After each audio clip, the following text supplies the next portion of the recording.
सिक्के के दो पहलू होते हैं। मैं सत्यप्रकाश लेकर आया हूँ अपने चैनल हम सबकी कहानी एक नई रोशनी में एपिसोड नंबर 4। इस एपिसोड में मैं आपको बताऊंगा कि नॉन वेज और वेज खाने में क्या फ़र्क है और हमें अपनी संवेदनशीलता के आधार पर यह तय करना होगा कि हमें कौन सा खाना खाना है।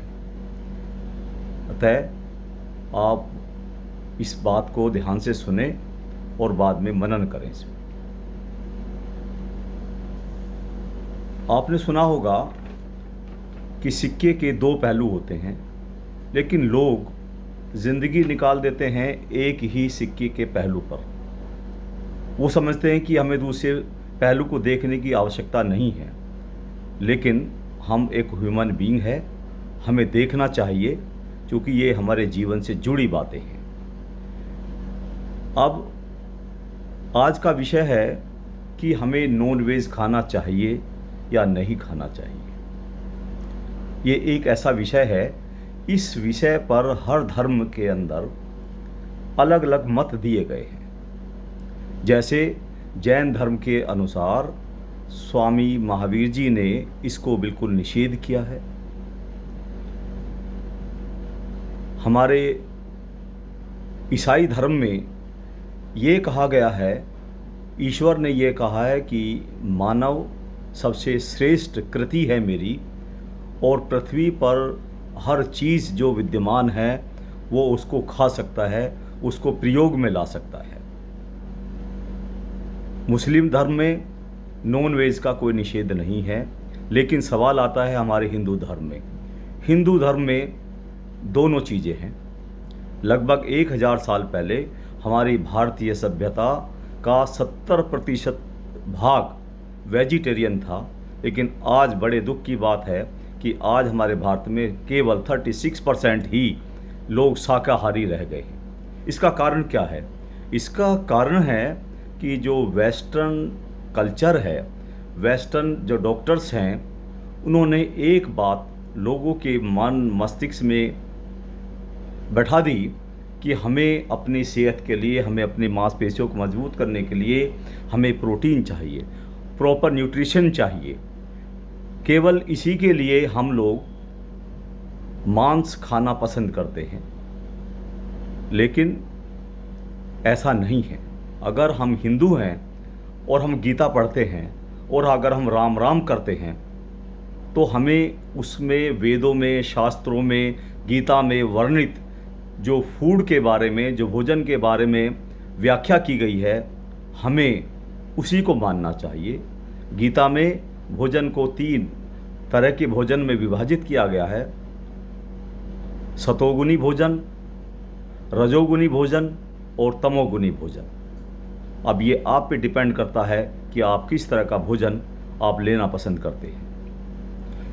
अब मैं ये कहना चाहता हूँ कि मांसाहारी बनना या मांस खाना पाप नहीं है, लेकिन इससे आदमी की संवेदनशीलता कम जरूर होती है। हमें अगर संवेदनशील बनना है, एक संवेदनशील मानव बनने के लिए हमें संवेदनशील खाना ही खाना चाहिए। आप सोचिए, जिन पक्षियों को, जिन जानवरों को जहाँ रखा जाता है और उनको पता है कि हमें एक दिन काटा जाएगा और हमारा भोजन बनाया जाएगा, तो वो पक्षी या वो जानवर एक डर और पीड़ा की एनर्जी अपने अंदर समेटे रखते हैं। जब उनको काटा जाता है तो इनकी यही फियर, डर और पीड़ा की एनर्जी उनके मेमोरी सेल्स में, उनके फ्लैश में इकट्ठी हो जाती है।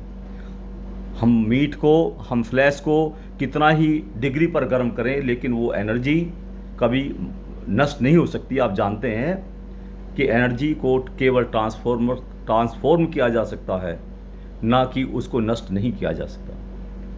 हम अगर ऐसा खाना खाएंगे तो यही हमारे अंदर डर और हमारे पीड़ा की एनर्जी हमारे माइंड में रहेगी। और खाने से, भोजन से जो ग्रोस पार्टिकल्स हैं उनसे हमारी मांसपेशियाँ, हमारे ब्लड ये बनते हैं।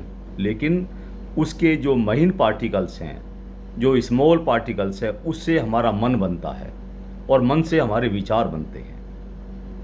आपने सुना होगा, सदियों से सुना होगा, जो अनपढ़ से अनपढ़ आदमी है उससे भी सुना होगा कि जैसे खाओगे अन्न वैसा रहेगा मन। ठीक, अगर हम इस तरह का खाना खाते हैं जिस फूड के अंदर फियर और दर्द की एनर्जी छुपी हुई है, तो हमारे माइंड के अंदर रेडियो वेव्स के थ्रू उसी टाइप की एनर्जी अट्रैक्ट होगी और हमें वो संवेदनशील नहीं बनाएंगी। इसके बड़े अवगुण हमारे अंदर होंगे। हमें प्रेम नहीं होगा, हमारे अंदर संवेदनशीलता नहीं होगी, हमारे अंदर क्रूरता होगी। इसलिए हमें संवेदनशील बनने के लिए हमें सोचना चाहिए कि हम क्या खाएं, क्या ना खाएं। आचार्य रजनीश ने कहा है कि बात इसकी नहीं है कि हमने किसी पक्षी या किसी जानवर को मार दिया, ये पाप नहीं है। लेकिन सवाल ये है कि हमने जो जीव था उसकी देह को हमने उससे छीन लिया। और यही वैसा ही हुआ कि जैसे किसी आदमी ने अपनी बिल्डिंग खड़ी करने के लिए एक झोपड़े वाले को हटा दिया, उसको बर्बाद कर दिया, तो क्या वो झोपड़े वाला उस बिल्डिंग वाले के बारे में अच्छी इमोशंस रखेगा? नहीं रखेगा। इसलिए सोचने वाली बात है। हम किसी अपने स्वाद के लिए, अपने मनोरंजन के लिए हमें ये चीज़ नहीं करना चाहिए। ये मेरा मत है। ये मैं नहीं कहूँगा कि आप ना करें, आप सोचें, क्योंकि मैंने कहा है कि ये दो पहलू हैं। मैं केवल दूसरा पहलू आपके सामने रखना चाहता हूँ। मैं इस बारे में आपको बाध्य नहीं करूँगा कि ऐसा है। दूसरा, स्पिरिचुअल जो इसका एस्पेक्ट है वो यही है कि हम अपनी इमोशंस को सही रखने के लिए हमारा मन सही होना चाहिए, और मन बनता है खाने से। अगर हम अच्छा खाना खाएंगे तो हमारा मन अच्छा होगा, हमारे विचार अच्छे होंगे, हमारी इमोशंस अच्छी होंगी और हम एक अच्छे दिशा में हम कार्य कर पाएंगे। जीवन को संवेदनशील बनाने के लिए हमें संवेदनशील खाना खाना चाहिए। क्यों? क्योंकि मानव एक ऐसा प्राणी है जिसको ईश्वर ने सबसे ज़्यादा चेतना दी है। एक स्पिरिचुअल फैक्ट और है इसके बारे में, जितने भी हमारी पृथ्वी पर हमारे प्राणी या क्रिएचर्स हैं उनको 4 भागों में बांटा गया है। Number 1 mineral kingdom, number 2 birds kingdom, number 3 animal kingdoms और नंबर 4 ह्यूमन किंगडम्स। इनमें इनका वर्गीकरण इस प्रकार से किया गया कि चेतना का विकास किसमें कम है, किसमें ज़्यादा है। सबसे कम मिनरल किंगडम में होता है, सबसे उससे कुछ ज़्यादा बर्ड्स किंगडम में होता है, और तीसरा जो एनिमल्स है उनके अंदर चेतना का विकास काफ़ी हद तक होता है और वो मानव की भावनाओं को समझते हैं। आप सोचिए, जो जानवर मानव की भावनाओं को समझकर उसी तरह से व्यवहार करता है जैसा उसका मालिक चाहता है, तो उसकी चेतना का विकास काफ़ी हो गया है। हम अगर उसी चेतना का अंत करके और हम उसमें मिक्स करते हैं अपने अंदर, उसको अपने ब्लड के अंदर, अपने मन के अंदर, तो बताइए कि उसका परिणाम क्या होगा। आप अच्छी तरह से समझ सकते हैं। अब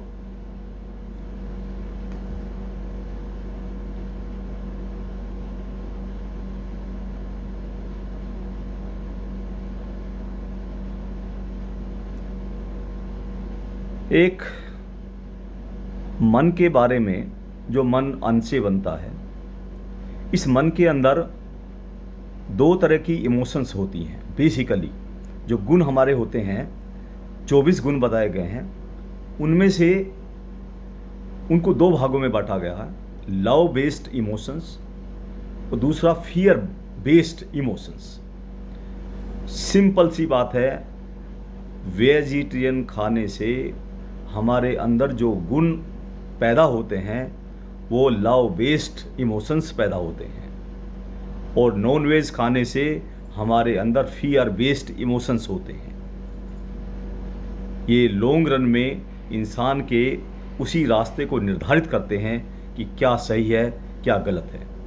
अतः साथियों, ये मेरा अपना मत था, केवल मैं आपको सिक्के के दोनों पहलू बताना चाहता था। आप स्वतंत्र हैं, आप क्या खाएं क्या नहीं खाएं, क्योंकि ये बड़ी लंबी बहस है और सदियों से चली आ रही है, धर्मों में चली आ रही है, बड़े शास्त्र हुए हैं। लेकिन मैं जनमानस को इसके बारे में जो मेरे विचार थे, अपने में विचार प्रकट करना चाहता था, सो मैंने किए हैं।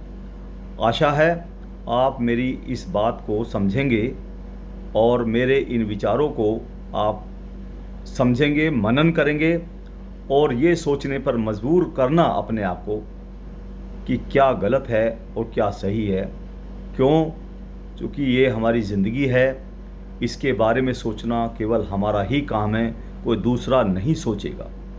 अभी भी समय है कि आप अपने बारे में सोचें और अपने खान पान को सही रखें। केवल जीने के लिए सब कुछ करना, किसी का जीवन छीन लेना, ये कोई जस्टिफिकेशन नहीं लगता। अतः आप इस दुनिया में आए हैं और फिर आएंगे, पहले भी थे। ये मानव जीवन हमें मिला है, हमें अपनी समझदारी दिखा करके हमें इसमें आगे बढ़ना चाहिए।